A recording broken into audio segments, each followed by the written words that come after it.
Clifford Richards. First of all, we take a look at the headlines. Chairman of the Elections Commission Mahinda Deshapriya calls on the voters to be ready to exercise their franchise fearlessly. The Sri Lanka Podujana Peramuna enters the election race, adhering to health guidelines. The United National Party begins election propaganda activities from Colombo. The police constable who prevented an attempted cash robbery at the Colombo General Hospital dies in a motor accident. The Yala National Park reopens under several stages from tomorrow. Another black American killed in police shooting. Protests against racism intensifies. We now move on to the stories in detail. The police officer attached to the State Intelligence Service who successfully prevented an attempted cash robbery at the Colombo General Hospital died this morning after sustaining serious injuries in a motor accident last Thursday night. Information on a cash robbery at the Colombo National Hospital was reported on Tuesday, the 9th of June. The suspect who attempted to rob 7.9 million rupees was arrested by the police in a very short period of time. The police officer was part of the team. He is a police constable, Alha Peruma, who was serving attached to the State Intelligence Service. He sustained injuries in a motor accident that involved a collision with a defender on the night of the 11th of June. The incident occurred near the Sambuddha Jayanti Mandire along the Havelock Road, Colombo 5. CCTV footage of the incident were released to the media. Police Constable Alha Peruma, who was undergoing treatment at the intensive care unit of the Colombo General Hospital, passed away early this morning.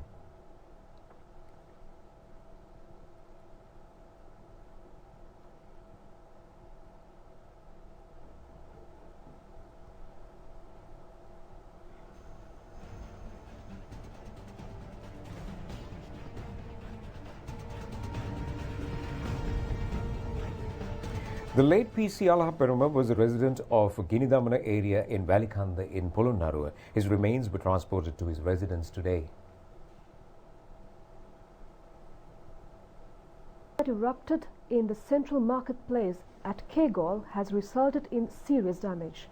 The fire had erupted in the two-storied building at around 3 p.m. today. Steps were taken to prevent the spread of the fire. With the deployment of the fire brigade units of Kendi, Kurunagala and Mavanala, whilst the assistance of the army was also received. Over 50 shops have been damaged by the fire. An army officer and a civilian who sustained injuries in fighting the blaze were admitted to the Kegol hospital. The cause of the fire is not yet ascertained. The Kegol police are conducting further investigations.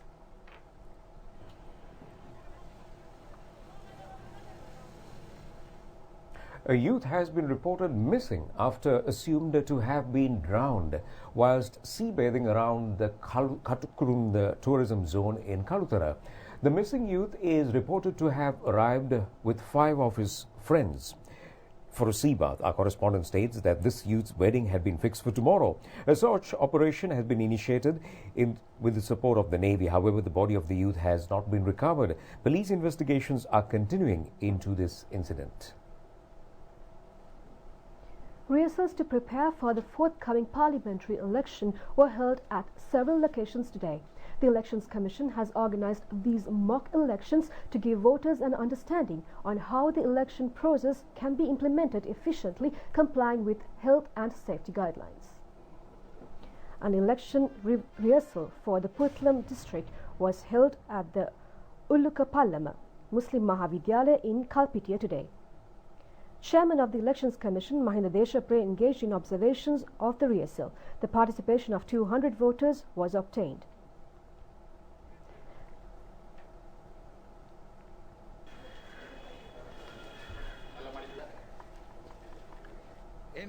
As the election process will be carried out adhering to health guidelines, leaving no room for the coronavirus spread, Chairman of the Elections Commission, Mahinda Deshapriya, called on the voters to cast their vote without fear. He further stated that a staff member of the medical officers of health will be deployed at each polling station to check on the disinfection process, social distancing through maintaining the 1 meter distance, wearing face masks and hand washing.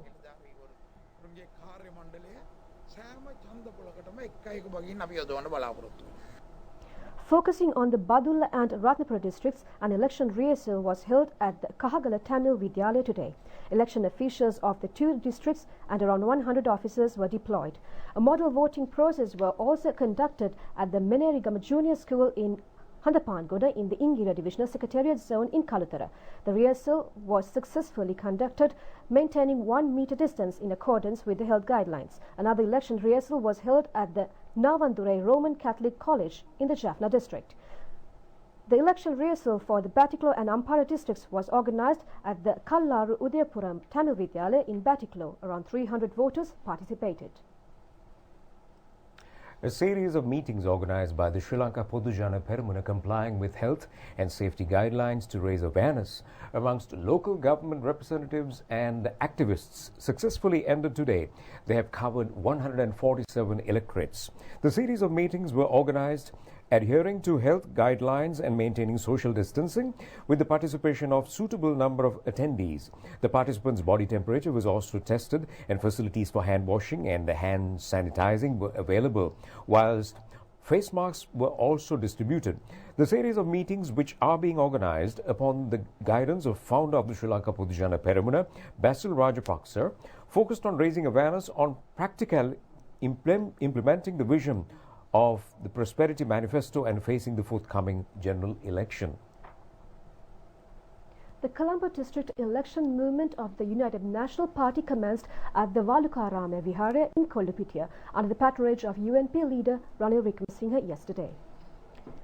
With the objective of giving equal recognition to all religions, election operation activities of the United National Party commenced from places of worship representing all religions.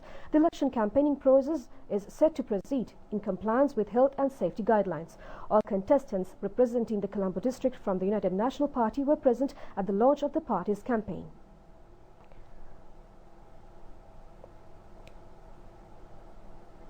Leader of the United National Party, Ranil Wickremesinghe, said that at this juncture, they as a party hope to take forward their election campaign in a manner in which the COVID-19 virus does not spread. Commenting on the significance of launching the party's election campaign from religious places of worship, UNP leader Ranil Wickremesinghe said that it is because they respect all religions and that at this point, and as before, they note that the pride of the country and its culture rests upon Buddhism. UNP leader Wickremesinghe also noted that the thus far preserved philosophy of Buddhism is widespread along Southeast Asia and also noted that the lowest number of COVID-19 deaths have been reported in countries that practice Theravada Buddhism in Southeast Asia. The number of fully recovered COVID-19 patients to have been discharged from hospitals as of today currently stands at 1,287. 591 patients are undergoing further hospitalized treatment.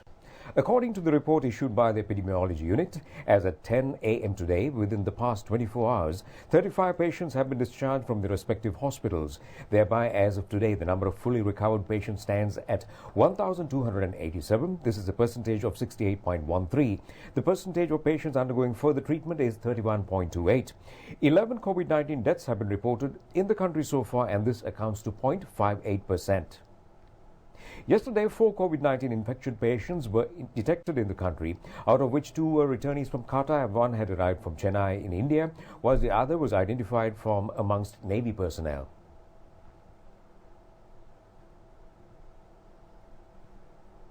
Amongst the total number of COVID-19 patients reported in the country as at today, 927 are naval personnel and their close associates. This is a percentage of 49.07. 649 infected persons were detected from amongst returnees from overseas, which is a percentage of 34.35. The other 313 cases were detected locally. A group of 16 individuals who underwent quarantine at the quarantine facility arranged at the Busa Navy camp were discharged upon completion of their quarantine yesterday. A group of 29 individuals who were sent to the quarantine center at Katukaliav Army Quarantine Facility in Mineria upon arriving at the island from Chennai completed their quarantine and were discharged today.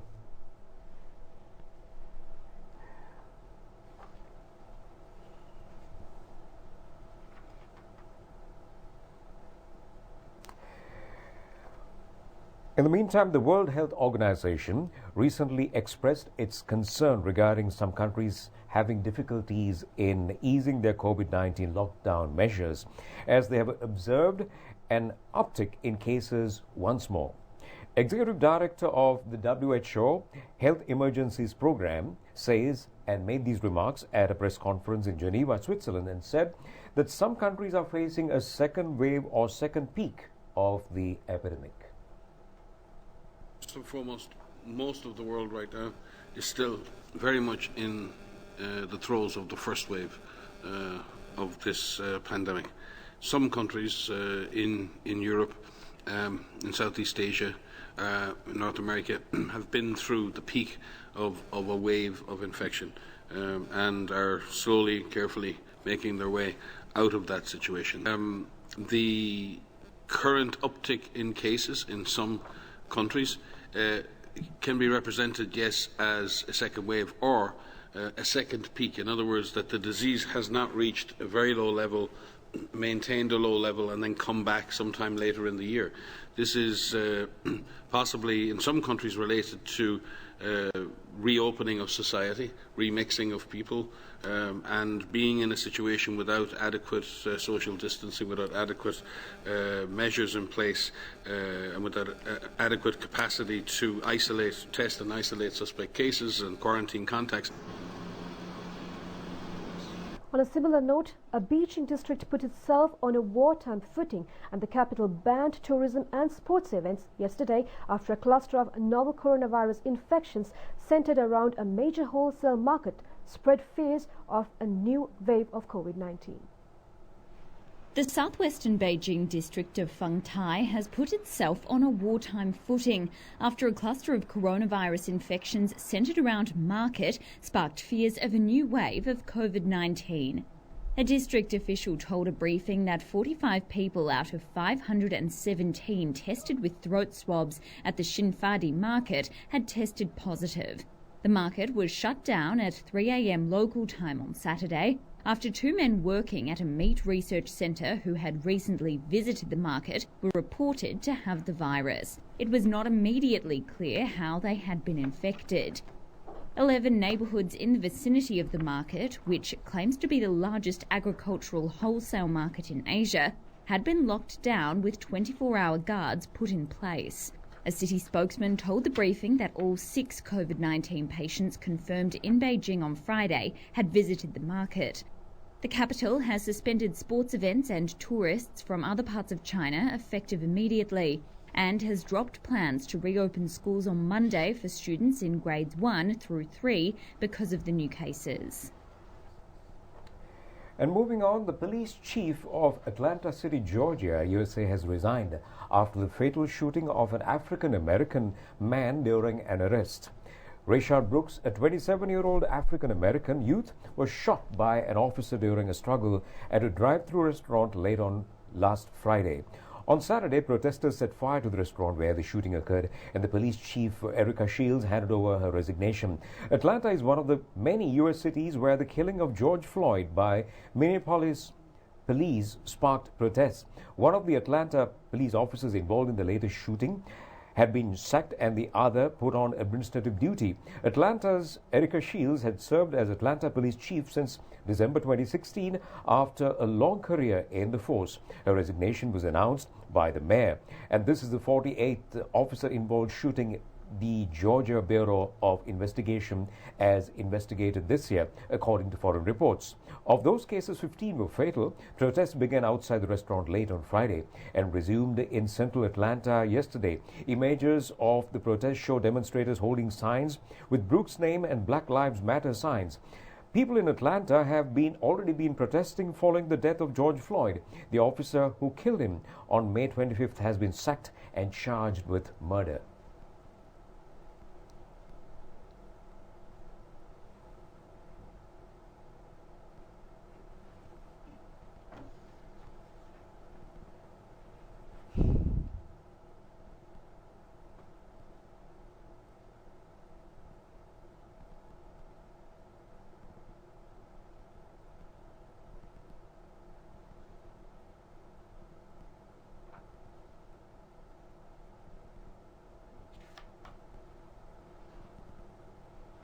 Meanwhile, anti-racism protesters rallied again around Britain yesterday, with scuffles breaking out in London, as counter-demonstrators also came out to protect monuments targeted for their links to the colonial history. Anti-racism protesters rallied again around Britain on Saturday. Scuffles broke out in London as counter-demonstrators also came out to protect monuments targeted for their links to Britain's colonial history. Statues of historical figures, including Winston Churchill, Britain's World War II leader, whom protesters call a xenophobe, were boarded up to try and minimise trouble. In Trafalgar Square, police separated two groups of about 100 people each, one chanting Black Lives Matter, the other racial slurs. Some groups jostled, tossed bottles and cans and set off fireworks as riot police with dogs and horses lined up. At least one photographer was injured. Demonstrations have been taking place around the world over the death of African-American George Floyd in Minneapolis after a white policeman knelt on his neck. In Britain, debate is raging over monuments to those involved in the nation's imperialist past. Police said on Saturday that some people were bringing weapons to the London rallies. They imposed route restrictions on both groups and said rallies must end by 5 p.m. local time. We have another report of riot police firing tear gas and charging at pockets of violent protesters at anti-racism rallies in Paris and Nantes, France yesterday, as a wave of anger continues to sweep the world following the death of the African-American George Floyd. Protests turned violent in France Saturday, as riot police fired tear gas at some protesters, while arresting others during anti-racism rallies in Paris and Nantes, France. People gathered in Place de la République, chanting "No justice, no peace," beneath the statue of Marianne, while also vandalizing storefronts and holding up various signs of black unity. The first clashes erupted after 3 hours of peaceful gathering. Civil unrest has continued around the world following George Floyd's death, an unarmed black man who died following a knee to the neck by police. The incident, which was caught on video, has been the catalyst for both national and international outcries. The outrage has resonated in France, in particular in deprived city suburbs, where rights groups say that accusations of brutal treatment by French police of residents of often immigrant background remain largely unaddressed. And coming back home, 235 prison inmates will receive employment opportunities at the Avant-Garde Group from tomorrow. Selections were carried out today. Well, this is a part of the project implemented to rehabilitate, employ and integrate inmates into society. The project is jointly being implemented by the Department of Prisons and the Avant-Garde Group. The 235 inmates selected for the employment are from the Valikade prison. They underwent training at the Wataraka outdoor prison camp at Padukka. Prisons Commissioner Chandan Ekanayaka states that these selected inmates will be employed as masons, electricians and also carpenters and floor tilers. He further stated that these inmates will receive a salary and part of it will be set aside for their families. The final rights of late president of the Ceylon Self-Employed Three-Wheeler Owners National Association, Sunil Jayawardene, who died after being assaulted by a group of staff members of a leasing company, took place at the Kasbah Common Burial Grounds today. Many people's representatives paid their last respects to the late Sunil Jayawardene, whose remains lay at his residence at Thanayama Road at Kasbah throughout the day. A father of three, he was 53 years at the time of demise. The late Sunil Jayawardene's death occurred in an assault unleashed by a group of staff members of a leasing company on 10th of this month when he visited the leasing company to negotiate the seizing of a three-wheeler belonging to a friend due to arrears in the repayments of leasing installments. 8 arrests have been made on charges of murder and the unnecessary gathering of crowds. The arrestees have been remanded until the 25th of this month. The late Sunil Jayawardene's remains were brought to the Kasbah Common Burial Grounds in procession this evening, at which the final rites were conducted with the family members and a large number of three-wheeler drivers in attendance.